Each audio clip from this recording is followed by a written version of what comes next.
ഏറ്റവും കൂടുതൽ ജലവൈദ്യുത പദ്ധതികളുള്ള കേരളത്തിലെ ജില്ല ഇടുക്കി. കേരളത്തിലെ ആദ്യ ജലവൈദ്യുത പദ്ധതിയായ പള്ളിവാസിൽ നിലവിൽ വന്നത് 1940 മുതിരപ്പുഴയിൽ. കേരളത്തിലെ രണ്ടാമത്തെ ജലവൈദ്യുത പദ്ധതി ചെങ്കുളം 1954. ഇടുക്കി ജലവൈദ്യുത പദ്ധതി നിലവിൽ വന്നത് 1975 ഒക്ടോബർ 4.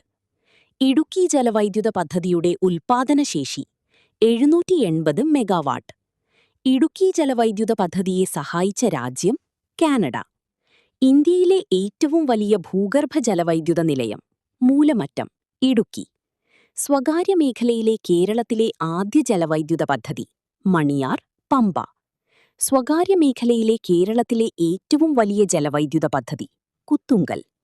മലബാറിലെ ആദ്യത്തെ ജലവൈദ്യുത പദ്ധതി കുറ്റ്യാടി 1972.